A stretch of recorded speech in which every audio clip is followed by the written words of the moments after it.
Did you have anything to do with the death of your husband? No. I would never do anything to hurt my husband. Did you hire anyone to kill your husband? Of course not. Hey fight fans, welcome back to another Top 10 Countdown here on Boxing Legends TV. Today, we've compiled a list of the most unusual and unsolved mysteries surrounding the sport of boxing.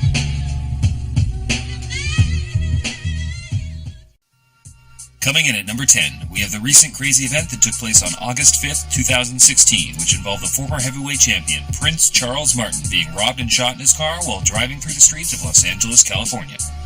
I walk this earth like a god. The 30-year-old from St. Louis now resides in Carson, California, but it was in downtown Los Angeles at approximately 5 a.m. that Martin was allegedly involved in an altercation with two men which resulted in gunfire. Martin, who held the IBF title for almost 3 months earlier this year, claims he had no idea why the men attacked him. He states he was attempting to drive away from the incident when he suffered a gunshot wound to his forearm. He added that he, quote, looked down and saw a pool of blood. I said to myself, I gotta get out of here. I'm gonna die. I'm gonna bleed to death. Prince Charles subsequently underwent surgery and police still continue to hunt for his assailants. At number 9, we have a story that we, at first, found amusing, but when watching the footage back, it was admittedly pretty strange. In 1995, Mike Tyson took on Peter McNeely, and, in the background, there appears to be what people can only describe as a time traveler who seems to be recording the bout on a yet-to-be-invented smartphone. Toscamato once told him your greatest asset can become your greatest weakness. Coming in at number 8, we have the most mysterious man in boxing today, Al Heyman. Arguably the most powerful man in boxing, Al Heyman has never been interviewed and is very rarely seen in public, even though he manages the biggest stars in the sport, such as Floyd Mayweather, Amir Khan, Deontay Wilder, Keith Thurman, and the list goes on and on.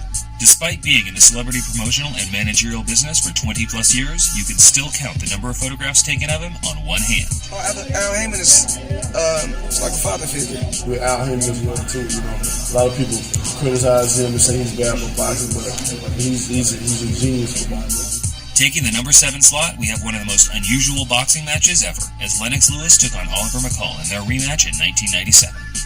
Lewis was able to control the first 3 rounds with his strong left jab while also occasionally landing strong right hands. McCall, meanwhile, offered very little offense and only landed 26 punches through the course of the fight. After the 3rd round ended, McCall refused to return to his corner, ignoring the pleas of his trainer Greg Page and instead walking around the ring until the 4th round began. After that 3rd round, what in the world is he doing? Is this more psychological warfare? Georgie Benton, his trainer, is disgusted by it. He's got his hands down near his waist, and he's backing into the ropes. I don't know if Lennox Lewis thinks he's playing possum, or if this is for real. He's turning his back. He looks almost like a little kid being punished. And once again, he's not returning to his own corner. Could you imagine being Georgie Benton, his trainer, in complete disbelief? A new twist to the plot. Oliver McCall is now crying. These people didn't pay to see an execution. You know, something's not right. That's it. The fight is over. Mills Lane, at this point, left with no other choice. The following day, McCall attempted to explain his bizarre actions at a news conference. He claimed that his refusal to engage Lewis was a type of rope-a-dope strategy and explained his crying by saying he had wanted to get himself into an emotional state. Regardless, the Nevada Athletic Commission temporarily suspended McCall and withheld his $3 million purse. By early April, he was deemed mentally ill and was sent to a Virginia psychiatric ward. Coming in at number 6, we have the mysterious man in a hat.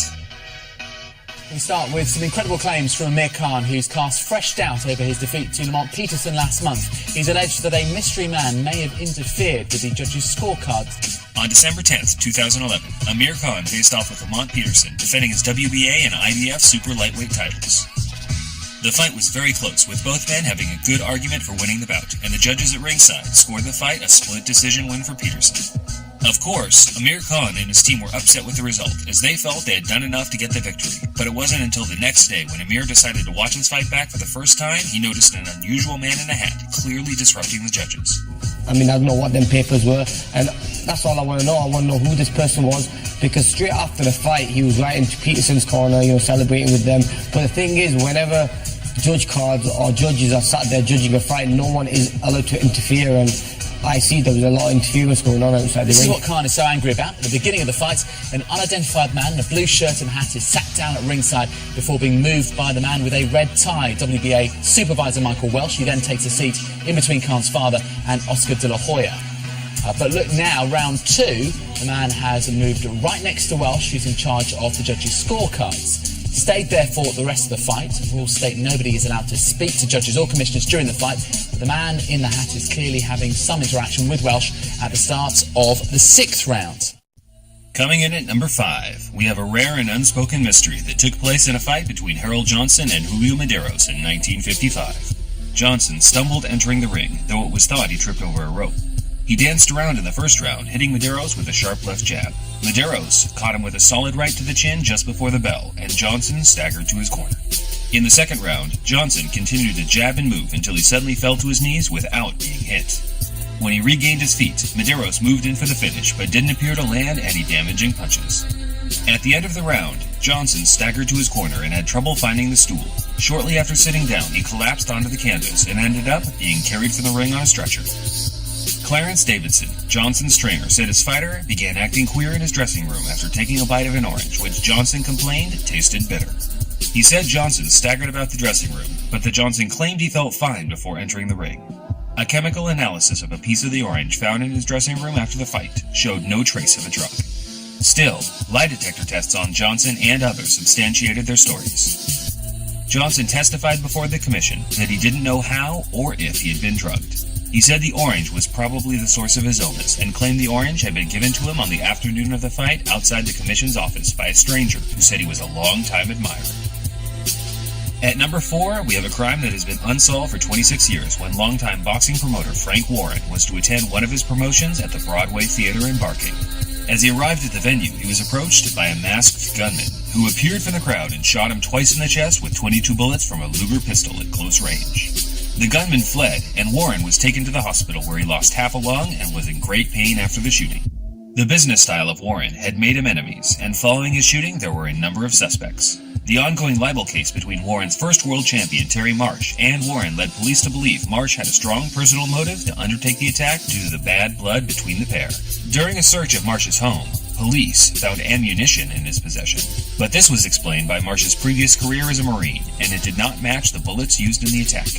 2 months after the shooting, and despite the lack of forensic evidence, Marsh was charged with the attempted murder of Frank Warren and was remanded to custody. During the trial, a prison confession was used against Marsh, and Marsh did not appear in the witness box to give evidence. He was subsequently acquitted, and 26 years later, no one has ever been convicted of the crime.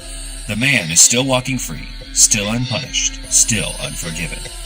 Warren said for many years he is 100% sure of the identity of the man who tried to end his life and has even bumped into him on the street on multiple occasions.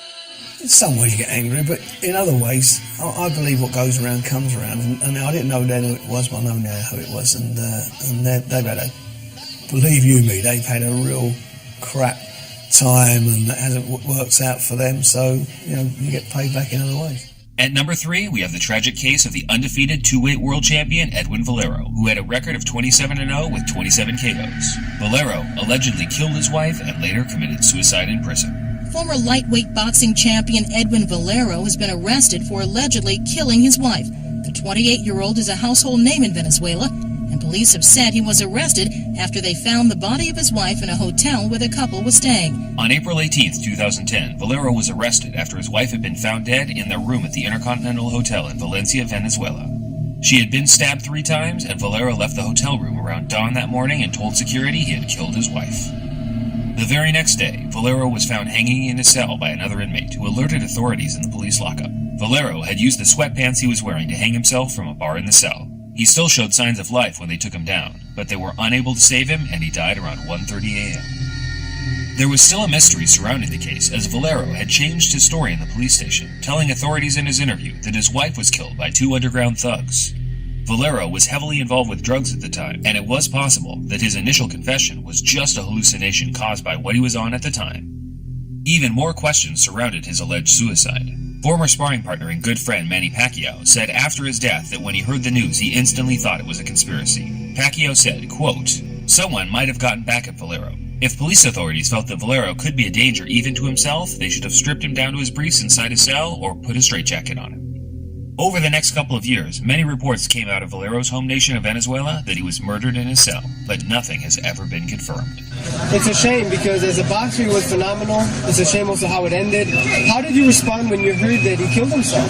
Well, at first I don't believe that he'll do that for himself. I called his manager, who happened to be Jose Castillo. I asked him and verified him to him, and then he said, yeah, he did it. But, according to him, he didn't do it. They killed him. Coming in at number 2, we have the mysterious death of the former heavyweight champion, Sonny Liston. Liston was found dead by his wife, Geraldine, in their Las Vegas home on January 5th, 1971. Returning home from a 2-week trip, Geraldine had smelled a foul odor emanating from the main bedroom and, on entering, saw Sonny slumped up against the bed, a broken footbench on the floor. Authorities theorized he was undressing for bed when he fell over backward with such force that he broke the rail of the bench. Geraldine called Sonny's attorney and his doctor, but did not notify the police until 2 to 3 hours later. Once the police arrived, they found a 1/4 ounce of heroin in a balloon in the kitchen and a 1/2 ounce of marijuana in Liston's pants pocket, but no syringes or needles. Some found it suspicious that authorities could not locate any drug paraphernalia which Liston presumably would have needed to inject the fatal dose, such as a spoon to cook the heroin or a tourniquet to wrap around his arm. Sonny Liston was dead. What happened? He died under the very mysterious circumstances. His body was found after he'd been dead 6 or 7 days. There was heroin in his system. Most people in Las Vegas think he was given what they call a hot shot by some element of the mob or gangsters who he owed money to. He was doing some strong-arm stuff for them in Vegas.